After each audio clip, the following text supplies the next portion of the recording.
Alors Moussa Ba, écrivain, comédien. Et là aujourd'hui on est là pour parler du côté justement écrivain. Tu as écrit justement sur cette ville, sur Nice. J'ai grandi à Nice-Est, dans un quartier qui s'appelle 328. Aujourd'hui il s'appelle Impasse des Orans. Au début ça a été un peu difficile parce que j'étais pas un élève assez attentif. Tout le temps en train de réfléchir, tout le temps en train de penser, mais je savais pas pourquoi. Et j'avais ce besoin de m'exprimer. Et petit à petit, je me suis rendu compte que j'avais une passion pour l'écriture. J'ai commencé à prendre des cours de café-théâtre au Bouffe-Seine. Il y avait comme un échange avec le public et quand tu as ça en toi, c'est trop fort, quoi. Tu avais déjà l'optique d'écrire un bouquin à ce moment-là ou pas? Non, en fait, l'écriture, c'est venu du fait que j'étais intéressé par le cinéma. Je me suis dit, bon, je vais écrire des scénarios. Et quand j'étais à la fac, c'est là où vraiment j'ai vu que mon écriture était intéressante.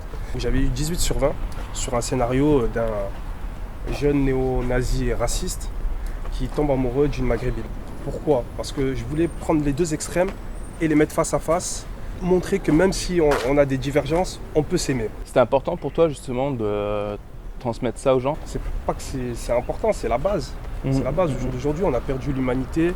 Il y a plein de problèmes dans le monde et les gens, les problèmes dans le monde, ils les ramènent chez eux. Tu vois ce que je veux dire? Ce lieu-là, c'est sur lequel on se promène, c'est toi qui l'as choisi. Pourquoi le parc Chambrun? Qu'est-ce qu'il y a de spécial? Quand c'est souvent devant, je me suis dit le jour où je vais rentrer à l'intérieur, c'est que je vais trouver l'amour. Aujourd'hui, j'ai trouvé l'amour et j'y vais plus souvent, plus régulièrement.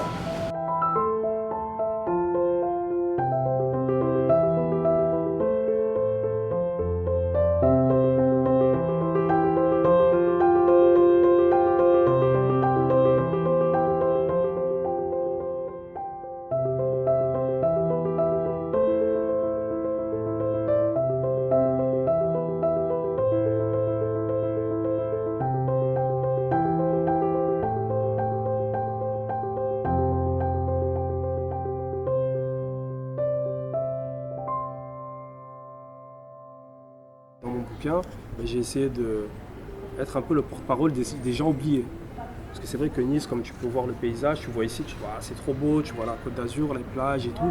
Mais il y a quand même un petit côté caché, un petit côté un peu malheureux. Donc du coup, moi je voulais, dans ce bouquin, parler de ces choses-là, mais les tourner d'une manière un peu positive. Dire que voilà, on peut faire changer les choses si on s'y intéresse. Et à travers ton bouquin, surtout le premier, le genre 328, c'est aussi montré que dans la cité qu'on dit craignos, il y a des belles choses aussi. Et c'est ça que tu as voulu un peu mettre en avant, quoi. Ouais, tout à fait. Moi, je ne fais pas un livre pour faire un livre. Je fais un livre pour faire passer un message. Il n'y a plus beaucoup de gens, beaucoup de jeunes qui vont dans les bibliothèques lire des bouquins. Ouais. Donc là, j'ai voulu faire un livre d'action et court. J'avais appelé ça même à l'époque un speedbook.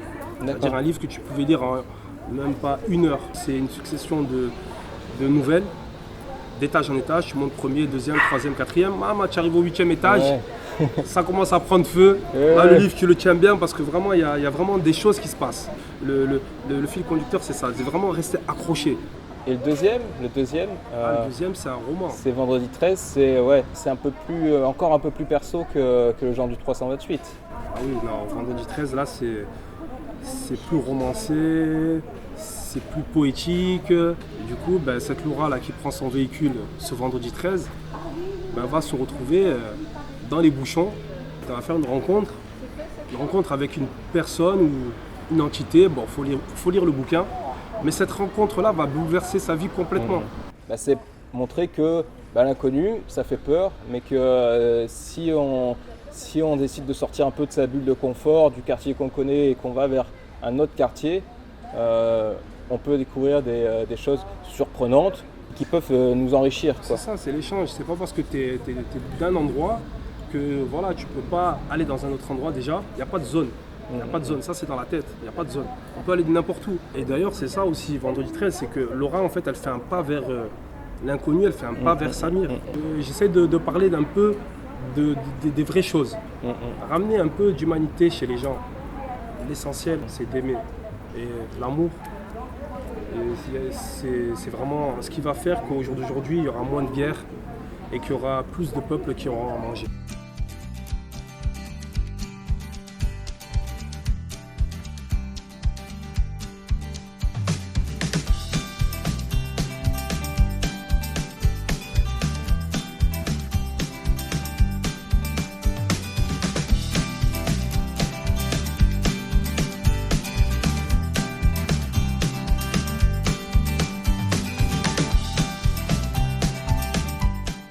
part, pour apporter de l'amour, c'est donner du temps déjà.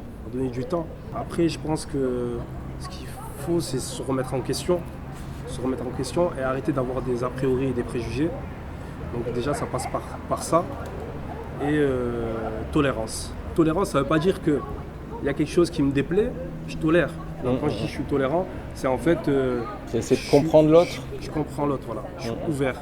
Pour toi, l'amour, ce serait quoi, du coup, si tu devais donner une définition? L'amour, ce serait quoi? Ce serait une union de deux communautés.